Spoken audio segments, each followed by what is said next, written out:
What's going on, everybody? It's Letitia with Barefoot Gardening. I hope that you're doing well. I sure do. It is so beautiful outside today. And yeah, let's talk about this square foot gardening stuff. Y'all hear me talk about it all the time. And no, I'm not getting paid or sponsored by, Mel or anybody else that has anything to do with square foot gardening. When I started as a beginner, I used the method because I needed someplace to start, and it seemed pretty simple to me. So my first garden bed ever that I purchased, and this was almost 5 years ago, is right here. And this was a kit that I bought from the store. It cost me about $50 for the kit, okay? And it's a 4x4 raised bed. And then I spent about maybe a good $40 filling it up, okay?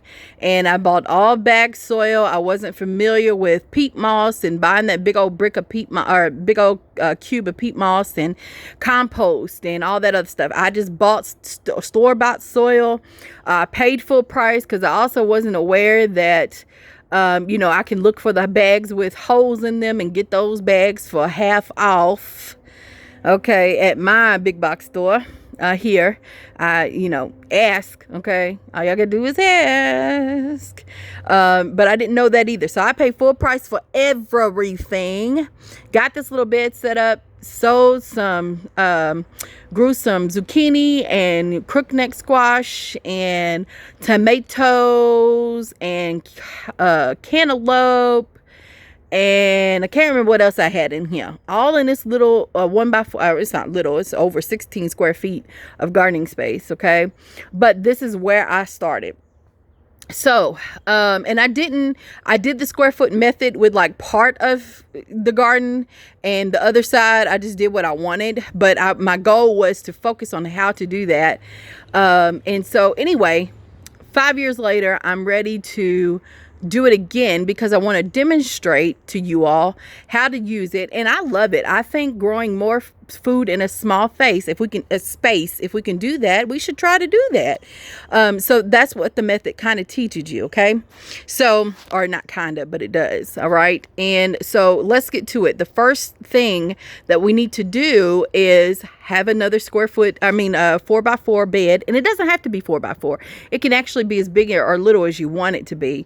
But mine is a 4x4. And I think this is a great size for beginner gardeners to start with. But again, your garden, you can expand or have it as big as you want. So here's the bed, and I'm working on filling it up with soil. I got it pretty much filled up to what I want.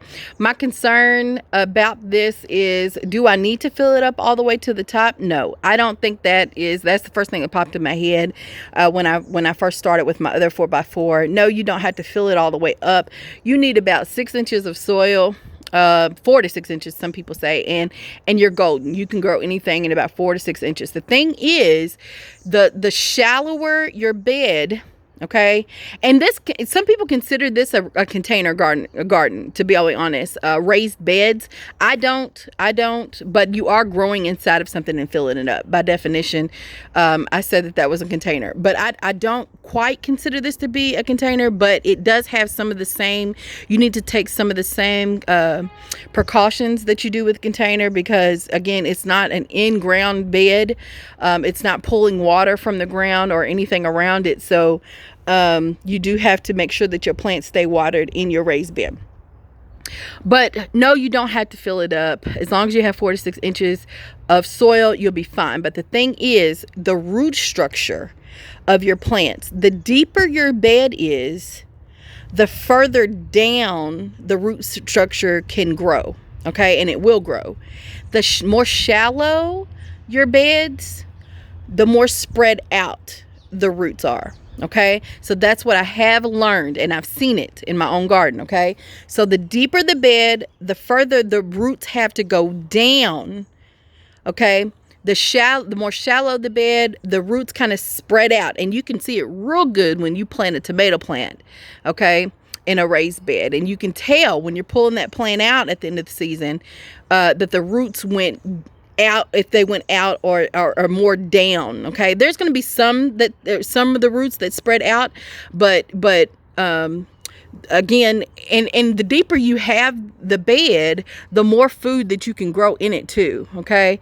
The more, your kales and your collards and things like that get quite big, or can, depending on what varieties you have, and your tomato plants, obviously your peppers. You can grow all of that still in a shallow raised bed, but it's just everything may be competing for nutrients. They will be competing for nutrients and water. So that's just a consideration when growing in raised beds. But again, I love raised beds, and I think you should do whatever you want to do. Ha!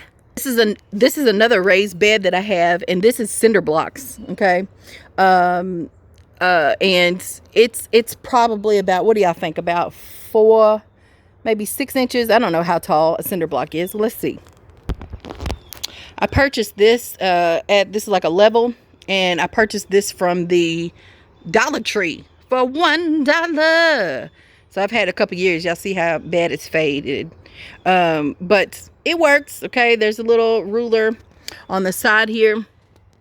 So I don't know if y'all can see that, but it's about 8 inches. We'll say 8 inches tall. Okay. So it's great. It's great. If I could fill it up, and the soil level is also about 8 inches tall, or 8 inches deep, then we are on and popping. Okay, so the first thing I want to do to implement the square foot gardening method in this raised bed is to measure every and put a mark every square foot. And I am horrible with numbers. I'm horrible with measurements. So I had to look at a few videos and what is a square foot? Google it. And it literally is 1 foot. Okay, 12 inches. So every 12 inches, I'm going to put a mark with my handy dandy Sharpie. And then I'm going to do that on the long side, and the height and the width side. Okay. And by the way, when we say things like 4x4 or 2x8 or 10x20, those measurements are width and height. It took me a long time to figure that out. So this bed is 4 feet long by 4 feet this way as well. Okay. So 4 feet all the way around. And then you figure out how many square feet you have of growing space by multiplying the numbers. 4 by times 4. 16 square feet. Y'all don't even know how long it took me to figure that out. So I have 16. So what I should have is 16 squares in this garden when I'm done measuring. Okay. I should have 16 squares in the garden, in this bed, when I'm done measuring. Okay, so I'm going to start in the corner and measure 12 inches all the way across. And I did double check to make sure this was 4 feet long, and it is. Obviously, you see in the middle, in the corners there's a block there. So that's going to take up a little bit of my square footage on each corner. But that's okay. That's just the way it is, okay? But anywho, let me show y'all real quick. I mean, it's not rocket science. I'm just... for beginners, The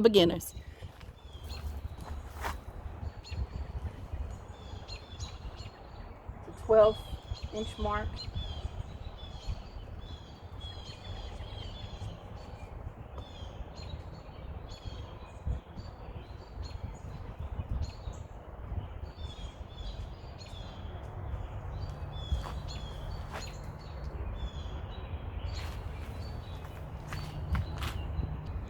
So I don't know if y'all can see that or not, but if you can tell, I have 1 square there, 1 there, 1 there, and 1 there, and then it would continue. So I did the notches this way and this way, okay, so I can mark off my grid. Y'all see my little notches right there, or my little marks? And so in the next video, I'll show you how I use just some yarn or some twine to create a grid going all the way across, so we can see it very, very clearly. There are all kinds of ways that you can buy some extra wood and make your own little grid. You can buy some lattice and make your grid. I mean, but I'm just using what I got. Okay. Thank you all so much for watching.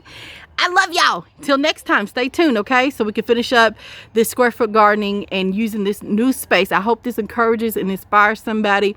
I'll holler at y'all later.